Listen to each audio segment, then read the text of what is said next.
Shalom, queridos irmãos, que a paz do Eterno esteja sobre a vida de vocês.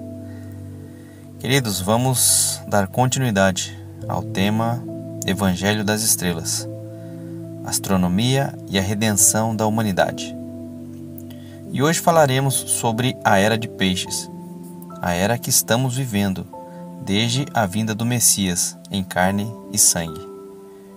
Nós estamos dentro deste contexto.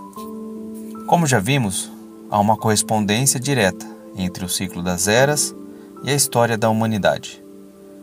E na Era de Peixes, veremos que o homem está nadando no mar, num mundo material, onde foi colocado e em um momento aparece uma semente do Filho do Homem, um peixe, que se torna um grande pescador de peixes. O Cordeiro Pascal vem em carne e é morto, sacrificado, dando início a uma nova dispensação. O Cordeiro se torna o pescador. A Bíblia apresenta as maravilhas celestes como prova da ação de um Criador poderoso e sábio, e os detalhes do zodíaco como uma série de imagens que dão detalhes do maravilhoso plano que ele estabeleceu para todos e por todos os tempos. O horóscopo, por outro lado, é uma vã tentativa de transformar essa história em profecias individuais, dias de sorte e direção pessoal. O Eterno, através de seus profetas, tem desafiado as alegações dos astrólogos em diversas ocasiões. Portanto, a prática da leitura de horóscopos é irreal e é inútil. E o principal, irmãos, é abominação ao Criador. E entendam que em momento algum sugerimos ou aconselhamos os irmãos a praticarem tais atos. Estamos falando aqui sobre sinais. Estamos falando sobre sinais e simbologias colocadas no céu por nosso Criador, como sinais visíveis para se conectar conosco, explicar fatos e eventos, nos ajudar e nos preparar para a nossa redenção. Nós aqui não adoramos astros, não depositamos a nossa fé em astros, mas apenas estudamos os sinais, aquilo que foi colocado no firmamento pelo Criador, como sinais visíveis. Apenas isso, irmãos. Já falamos sobre as eras anteriores. Assistam antes esses vídeos para entender o ciclo e a Era de Peixes.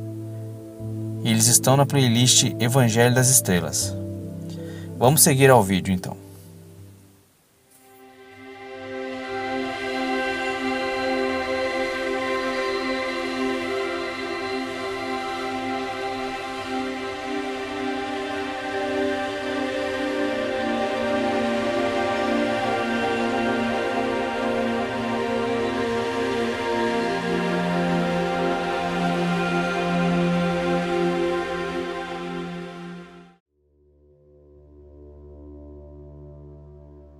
O pescador cósmico. Vinde após mim, e vos farei pescadores de homens. A Era de Peixes é iniciada com a vida e a morte do Cordeiro Pascal de Ares, que se torna o grande símbolo desta nova era, o pescador de peixes. O batismo. O jovem Galileu, que vai até o Jordão para ser batizado, não desconhecia a prática do batismo. Tanto quanto seu primo, João Batista, o Messias sabia sobre as simbologias. O batismo nas águas era um ritual praticado pelos judeus essênios no deserto de Israel, onde João Batista havia peregrinado. Este simboliza a purificação e o renascimento. Imerso nas águas uterinas do útero simbólico, o útero da terra, o homem emerge à luz do sol para começar a vida de uma maneira nova. Da inverdade para a verdade, das trevas para a luz, da morte para a imortalidade. Essa é a natureza e o simbolismo do batismo, um ritual para ressuscitar os afogados. Jesus respondeu e disse-lhe: na verdade te digo que, Aquele que não nascer de novo não pode ver o reino de Deus. Disse-lhe Nicodemos: Como pode um homem nascer sendo velho? Porventura pode tornar a entrar no ventre de sua mãe e nascer? Jesus respondeu: na verdade te digo que aquele que não nascer da água e do Espírito não pode entrar no reino de Deus. O que é nascido da carne é carne, e o que é nascido do Espírito é Espírito. O Messias nos orienta a nascer de novo. A nossa entrada nesse reino caído, na terra, se dá através das águas. Passamos pelas águas primordiais e entramos num portal, o útero de uma mulher, nas águas do útero, e lá somos gerados materialmente. Mas esse batismo não é o único. Precisamos mergulhar nas águas do Espírito, da Rua HaKodesh, para podermos experimentar um novo nascimento, não somente em carne, mas um renascimento para a vida eterna. E quem seriam aquelas pobres almas afogadas? Quem seriam os mortos simbólicos que precisavam ser ressuscitados para a vida? Quem seriam os habitantes das águas uterinas, das águas da mortalidade da terra? Quem mais senão os peixes? Consideremos os símbolos: o mar e os peixes. As águas constituem um símbolo consagrado nas Escrituras, um símbolo de vida, mas muitas vezes também usado para a morte, para a imperfeição, para a mortalidade. O dilúvio é uma recompensa pela iniquidade, e é aquele que traz a morte, e somente as almas que subiram na arca com Noé é que se elevam acima dele, e que podem alcançar o mundo pós-diluviano, a terra dos vivos. Mais tarde, o Mar Vermelho torna-se, por sua vez, um fosso de morte para os egípcios, e somente aqueles que podem atravessá-lo em seco vivem, para alcançar o outro lado. O Jordão também deve ser atravessado em seco, para que os seguidores de Josué possam entrar na terra prometida. A terra dos vivos, o outro lado, a terra prometida. São códigos, cada um deles, para a imortalidade, para a eternidade. A passagem para a eternidade. E somente elevando-se acima das águas da mortalidade que a imortalidade pode ser conquistada. É somente deixando as águas do útero da terra que o Filho do Homem pode nascer do Espírito. A noção é lógica, uma lógica refletida no símbolo do batismo. E nadando de um lado para o outro nas águas da mortalidade da terra estão os peixes da era de peixes. Os peixes cósmicos, que estão tradicionalmente amarrados um ao outro. Os peixes que são, portanto, prisioneiros um do outro, como também das águas uterinas onde nadam. Prisioneiros da mortalidade, amarrados pelo seu próprio cordão umbilical, aguardando seu nascimento e sua liberdade. Nós somos esses peixes. Nós somos esses prisioneiros. Nós somos os mortos não nascidos. Quem nos fará ressurgir para a vida? Consideremos nossa situação. Nós, os peixes, os rebanhos do mar, nos achamos senhores de nosso elemento aquático. Podemos mover-nos nele à vontade, em qualquer direção. Diferentemente das ovelhas de Ares, podemos nos mover não só horizontalmente, mas também na vertical. E Yeshua veio justamente para isso, para nos tirar a visão horizontal de mundo, terreal, de que não conseguiríamos acessar o mundo espiritual, e abriu um caminho. Podemos chegar à interface com o mundo acima, o limite da água, da nossa consciência, o espelho das águas. Porque agora vemos por espelho em enigma, mas então veremos face a face. Agora conheço em parte, mas então conhecerei como também sou conhecido.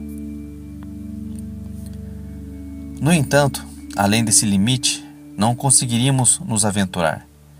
Precisamos de um pescador para nos tirar daqui, da nossa limitação física e espiritual.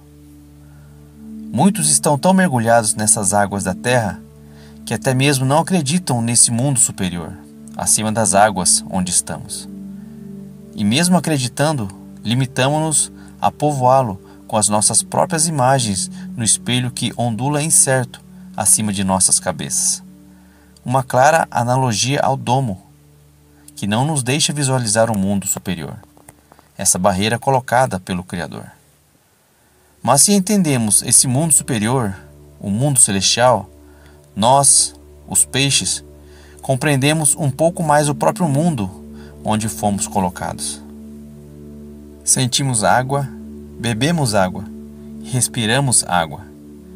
Em grande parte somos água, incapazes de conceber um mundo sem ela. Nos acostumamos tanto a ela que deixamos de percebê-la. Deixamos de crer no mar onde estamos inseridos. Em palavras simples, somos cercados e controlados pela mortalidade. Nós somos mortais. Mas muitos, por não querer admitir isso, em toda a sua extensão e consequências, estão mortos, não conseguindo ver a necessidade de sermos ressuscitados para a vida. No entanto, é necessário que vejamos, pois está lá o passo seguinte para a nossa evolução, a meta da nossa gestação em carne e sangue. Lá, em cima das águas deste mar, de onde vem a luz, e portanto o oxigênio sem o qual essa existência aquática seria impossível. No entanto, nós precisamos nos mover para fora do mar, para a terra seca, onde há a verdadeira vida, lá onde o mar já não existe, o mar terreal, físico, onde fomos colocados como peixes, onde estamos aprisionados por nossas próprias limitações. Vi novo céu e nova terra, pois o primeiro céu e a primeira terra passaram, e o mar já não existe.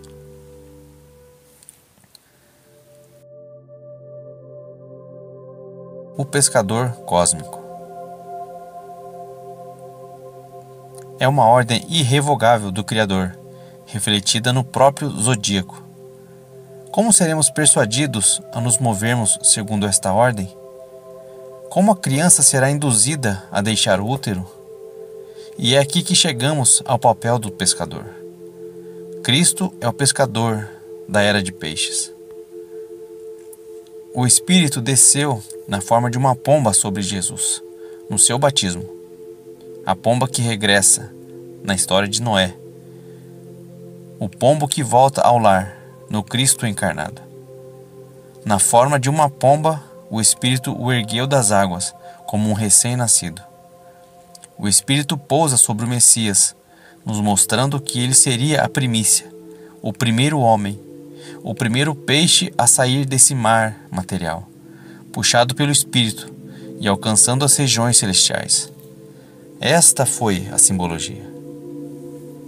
Mas com Yeshua, este foi um rápido processo do Espírito, uma lufada de vento poderoso, uma voz do céu. Para a maior parte da humanidade, seria necessário mais tempo e paciência. A paciência lenta do pescador de vara e linha, o anzol oscilando na ponta da linha.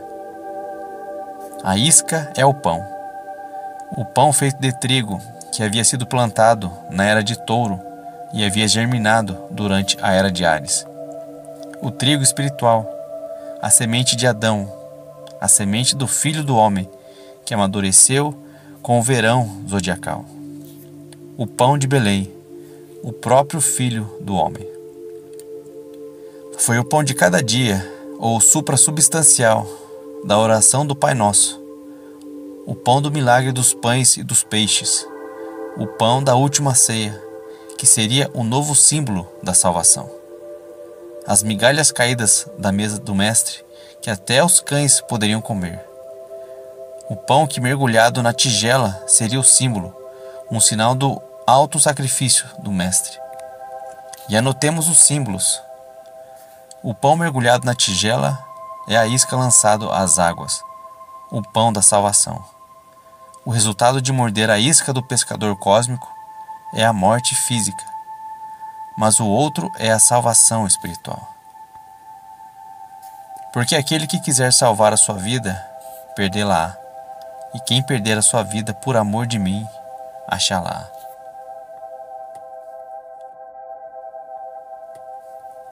Os dois peixes da constelação de Peixes. Esta é a mensagem da era de Peixes. Os peixes devem ser apanhados. Mas há dois peixes na constelação de Peixes. Dois peixes que estão amarrados um ao outro. Duas direções ligadas. Duas possibilidades complementares. O homem, em consequência de suas escolhas, da sua dúvida na pré-existência, deve explorar agora tanto a natureza superior quanto a inferior, seus aspectos escuros e seus aspectos claros. Ele deve aprender a reconhecer seu lado irracional, assim como o racional, seus impulsos inconscientes, assim como seu raciocínio consciente. Ele deve fazer uma escolha deliberada, pois dentro de sua prisão aquática, os peixes de Peixes são mais livres que as ovelhas de Ares. Livres para subir ou descer. Livres para morder a isca celeste ou para rejeitá-la e entrar cada vez mais nas profundezas desse mar da existência material. Cada um precisa escolher. Escolhe tu. Os céus e a terra tomo hoje por testemunhas contra vós, que te tenho proposto a vida e a morte, a bênção e a maldição. Escolhe, pois, a vida, para que vivas, tu e a tua semente. Apesar de tudo, dessa decisão dependerá o destino de cada homem. Essa decisão estabelece se ele deixará para trás o mundo inferior, subindo para um novo plano de existência, o espiritual, ou se ele permanecerá nas trevas aquáticas do útero, retraindo-se, afastando-se do mundo de luz que está acima do mar. Qualquer uma das decisões envolve uma morte, seja da natureza superior ou seja da inferior. Mas uma das decisões está de acordo com a direção da evolução que o Criador quer para nós, e cuja mensagem está encriptada nessa constelação. A outra vai contra ela. Ficar é mais cômodo. Partir exige um maior esforço. Consequentemente, a maioria dos peixes se recusam a morder a isca. Preferem ficar inertes, mornos. A pescaria é pobre. A criança se recusa a nascer. Assim é a natureza do homem e do peixe. O opositor. Netuno é a estrela errante que faz oposição na era de Peixes. Em vez da vara e linha e da paciência de Cristo, que aguarda os peixes quererem morder a isca, o pão, Netuno usa o tridente. Satanás busca grandes peixes que estão curiosos, mas que não se deixam pescar por Jesus. Antes se deixam influenciar pela ação das estrelas caídas e atira sua lança sobre eles, para matá-los e fazê-los decidir à força. Na realidade, porém, ainda são os peixes que fazem a escolha. Eles podem nadar ao alcance do tridente ou podem manter-se bem longe. Netuno é também o Poseidon grego. E Poseidon, assim como todos os anjos que caíram, é rebelde e voluntarioso. Por um momento, durante a era de Peixes, a ele foi dado o poderio sobre esse mar, sobre este mundo caído, sobre as águas inferiores. Ele está reinante sobre as fontes que sustentam hoje o mundo. Poseidon também é conhecido como o deus da maré e do terremoto. Este terremoto pode ser externo, físico, ou interno, psíquico. Quando o tempo amadurece, Poseidon sacode as suas vítimas até suas raízes, vira um mundo ao contrário, faz balançar tudo o que para elas é precioso, transforma todas as suas conquistas em ruínas. Emergindo das águas escuras do inconsciente, ele esmagará as estruturas traiçoeiras de sua vontade consciente, deixará atrás de si nada mais que um mar disforme de lama. A rede. Com o fim da era de peixes, uma rede enorme, de trama fina, deve ser lançada ao mar. O oceano deve ser varrido até o fundo. Todo o peixe deve ser dragado para sua avaliação. Toda alma humana deve subir para o julgamento no grande dia do julgamento do Eterno. Mesmo com o risco de que aqueles que vêm das profundezas da mais negra escuridão noturna possam ser separados dos outros no processo. Mas julgamento pelo quê? O que será dos peixes capturados? Como é que o pescador reage normalmente? Aqueles que não estão prontos, ele os devolve ao mar. Pois muitos são chamados, mas poucos são escolhidos. Aqueles que são suficientemente grandes, o pescador os mantém, para comer ou para preservar. No caso do pescador da era de peixes, do Messias, ele os vai mantendo vivos, num tanque de peixes, num balde, num cântaro. E esse cântaro com seu conteúdo precioso, ele deve entregar em seguida para o seu sucessor, pois seu sucessor é a era de Aquário. Foi Jesus quem assumiu o papel do pescador cósmico, o grande símbolo da era de peixes, cujo símbolo eram os peixes amarrados. Pescadores de homens. Assim, foi nesses termos que a vida de Yeshua foi vivida e seus ensinamentos pregados constantemente, desde o seu batismo. Para começar, ele se uniu aos pescadores. Quem eles eram realmente e de onde vieram é motivo de especulação para qualquer um. Pode ser significativo ou não o que o escriba Essênio de Qumran, autor de Os Manuscritos do Mar Morto, escreveu por volta dessa época. Tu me fizeste habitar com muitos pescadores que estenderam uma rede sobre a superfície das águas, e com os caçadores dos filhos da iniquidade. Certamente, aos essênios era familiar o conhecimento zodiacal, como revelam fragmentos de documentos que nos chegaram. A preocupação predominante dos essênios era a redenção, a ideia de que o novo nascimento do espírito humano, chamada por eles da Idade de Ouro, poderia de alguma maneira ser induzido pelo ato deliberado de um remanescente justo do povo.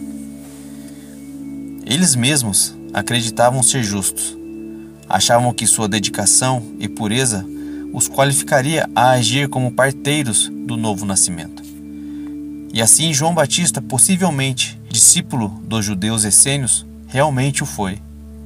E é interessante que a palavra hebraica para justo, tzadik, relaciona-se ao verbo tzadá, que é espreitar, procurar, e também por tzad, que significa anzol em hebraico. Uma vez mais voltamos ao papel do pescador da era de peixes. O título era aplicável a Jesus, assim como os seus seguidores. E disse-lhes: Vinde após mim, e eu vos farei pescadores de homens. Isso disse Yeshua aos pescadores galileus. E tanto ele quanto os pescadores sabiam perfeitamente o que ele queria dizer. Não precisamos duvidar de que a passagem sobre a multiplicação dos pães e dos peixes refere-se ao mesmo tema, pois antes de mais nada, ela foi contada para explicar uma parábola, com quase toda certeza. Uma parábola do banquete messiânico vindouro, a Idade de Ouro, o reino do Messias. O tema da história é o papel do Filho do Homem, o esperado Messias, o símbolo de peixes. Como ele satisfará as necessidades de seus seguidores? Como o pastor, que vem de natureza superior, alimentará as ovelhas da dispensação anterior? A resposta vem de forma simbólica. Ele alimentará os 5.000 com 5 pães e 2 peixes, os 4.000 com alguns peixes e 7 pães. No primeiro caso, sobrarão 12 cestos de fragmentos. No segundo, 7. Os números são significativos. O 4 representando o mundo terreno, o físico, o homem na Terra. 5 é um número que representa o início de uma evolução, da saída do reino físico. 7 representa a perfeição espiritual, enquanto 2 é o número da reprodução ou da comunhão. 12 é um símbolo forte para a própria humanidade, as 12 tribos de Israel, os 12 apóstolos, os 12 signos do zodíaco que mostram os tempos da humanidade.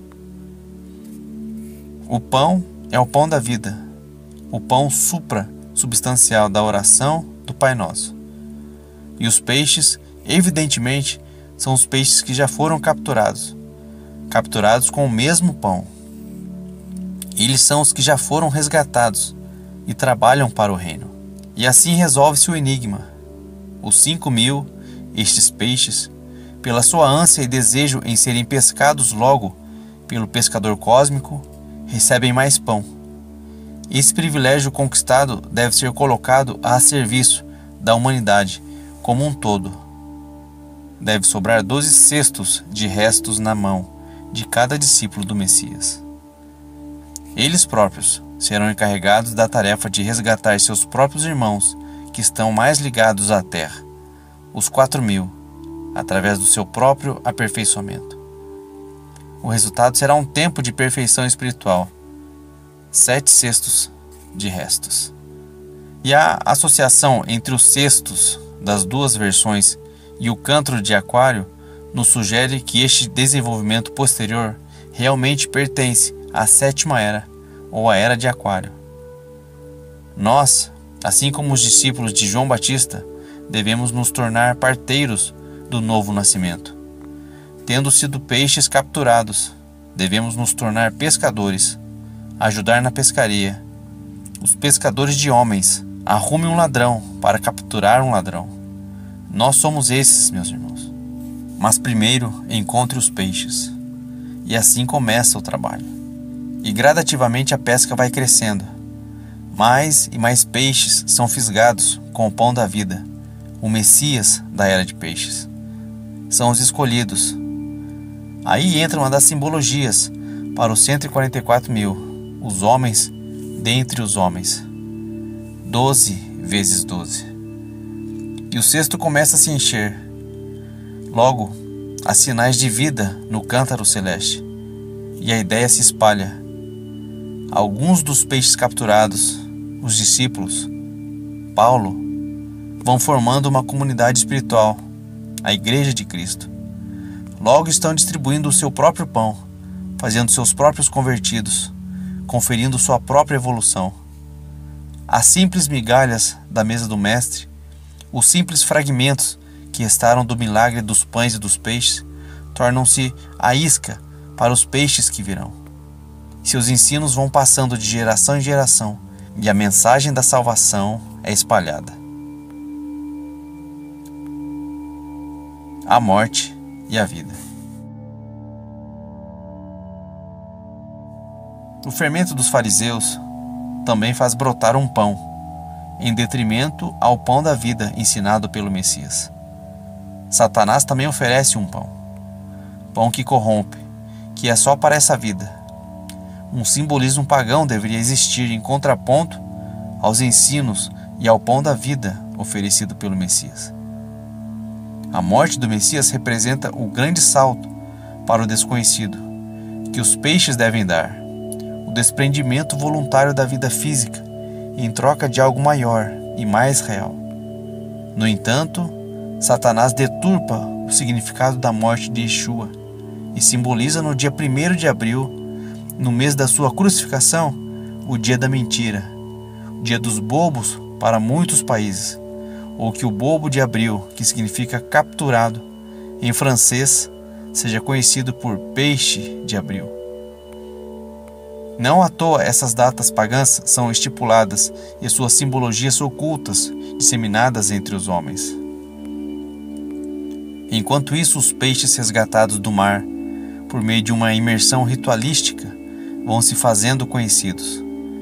o afogamento e o renascimento do batismo de peixes. Um símbolo.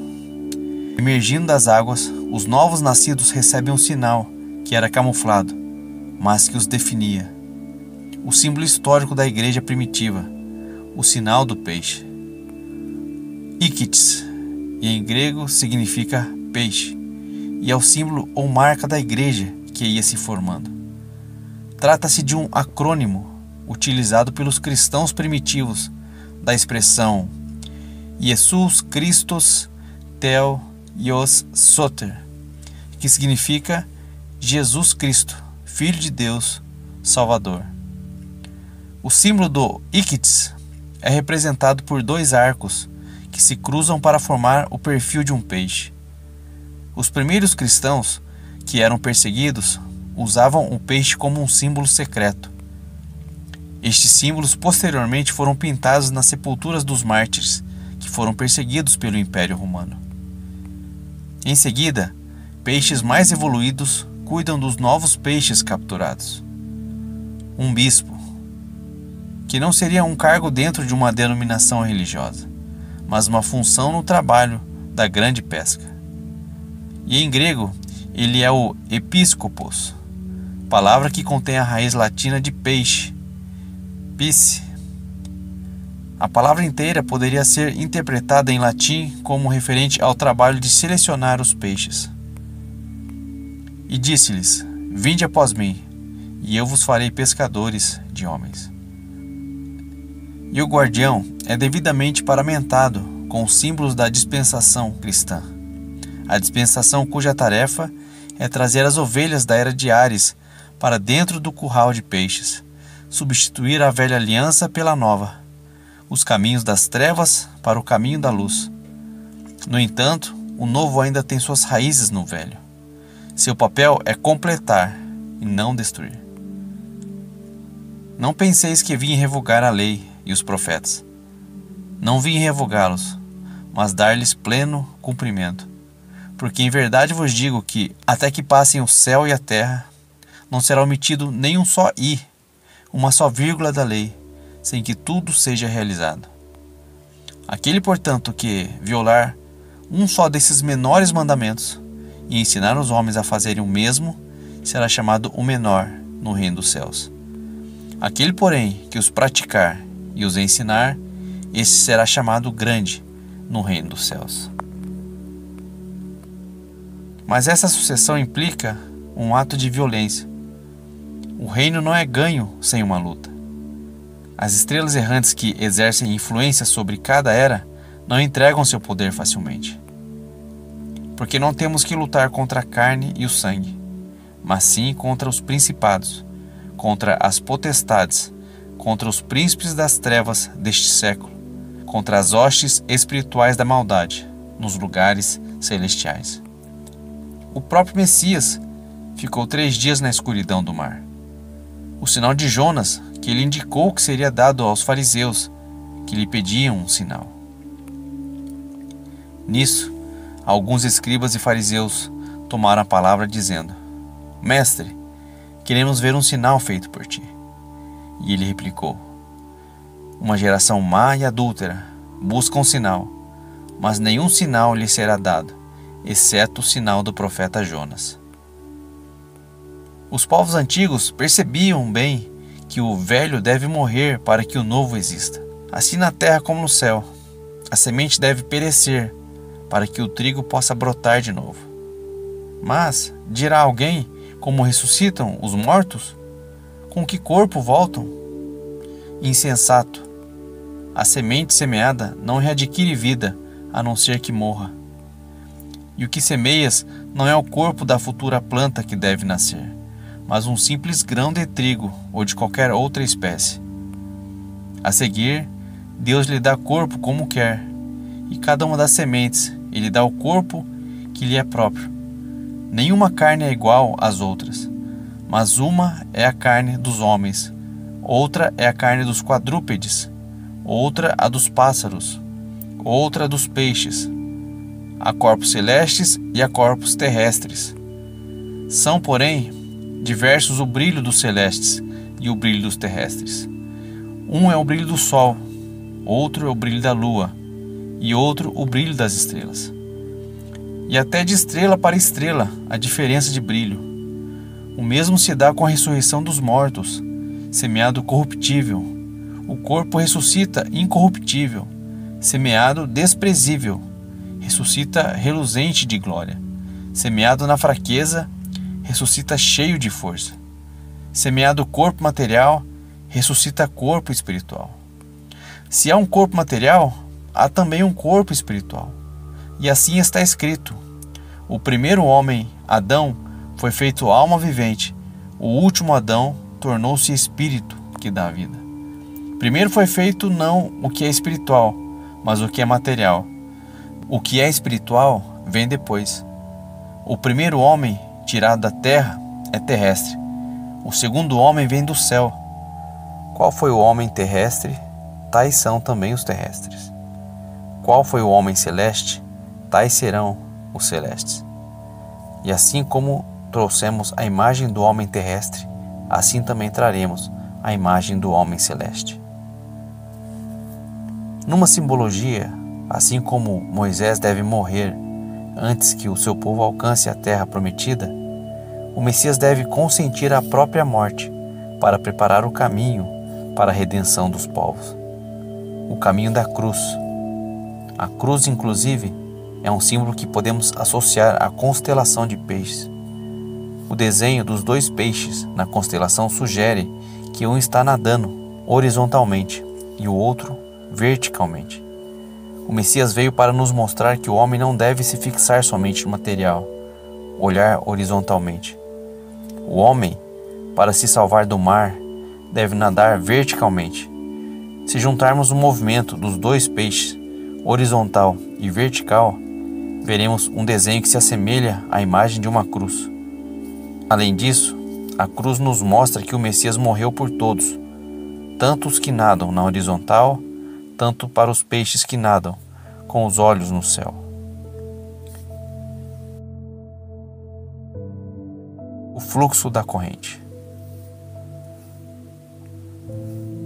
Logo, como vemos, o mundo de peixes deve dar lugar ao grande aquário, uma era sucedendo a outra e contando a história e os momentos da redenção do homem. É um decreto fixado pela natureza celestial. Não há futuro na resistência ao fluxo da corrente. Um ovo não resiste a tornar-se uma lagarta simplesmente porque prefere ser um ovo. E uma lagarta que colocasse tanto valor na sua natureza de lagarta e se recusasse a tornar-se uma crisálida, não se transformaria em borboleta. Mas nenhuma lagarta é tão tola. As lagartas aceitam e assim proliferam as borboletas. Assim devemos ser, não resistir à natureza do caminho, da evolução que o Pai nos propõe dia após dia. Por que então a resistência? Por que é necessário que Moisés destrua o novilho de touro? A resposta não está na natureza física ou celestial, ou nas leis que as regem, mas no homem, ou melhor, naquele aspecto do homem que se vê em guerra com a própria natureza das coisas, em rebelião contra Deus. Como se ele pudesse sobreviver por um momento sequer, caso vencesse a batalha. Afastado da fonte da vida, só a morte. Assim, quando o Messias traz os peixes recém-capturados para dentro do navio da igreja, que significa chamado, ajuntamento de pessoas que foram tirados desse mar, ele ainda carrega o cajado de pastor ariano para se apoiar, símbolo da época da velha aliança. Mas na cabeça ele traz a coroa do novo. O peixe capturado escancara a boca, pasmado para o céu, na direção da eternidade. Jesus está no barco, atravessando calmaria e tempestade, com tempo bom ou tempo ruim, de dia e de noite. Ele dirige e supervisiona o trabalho dos pescadores piscianos, homens que estão dando o grande salto da morte para a vida, filhos do novo nascimento. estranhos no mundo, aquarianos precoces. Quando irrompem as tempestades, ele acalma seus medos. Até as ondas parecem mais suaves. Quando a pesca é pobre, ele localiza novos cardumes de peixe, e eles são capturados do lado direito, o lado espiritual do barco. Quando o tempo está calmo, ele guia as massas na praia. Simbolicamente, são as ovelhas arianas que ainda não ousaram entrar sequer na água batismal da dispensação pisciana, mas que estão tendenciosas a serem resgatadas. Triunfante sobre as águas da morte, ele encoraja seu discípulo a caminhar sobre as águas também, para colocar a mortalidade sob seus pés. E quando Pedro afunda na tentativa, ele o ergue novamente do elemento aquoso, o reino dos peixes e dos afogados. Já na era de peixes, Jesus assume o papel do futuro aquário. Como as profecias exigem repetidas vezes, ele deve libertar os prisioneiros. O parteiro cósmico, que nasceu, mas que agora precisa fazer nascer, assim como ensina seus discípulos. O derramador da água do útero, o salvador dos peixes. E ele já vê antecipadamente a era seguinte, pois a era de peixes é a sexta era. E ele se torna, portanto, um profeta, o precursor da sétima, o arauto do Shabat. Continua.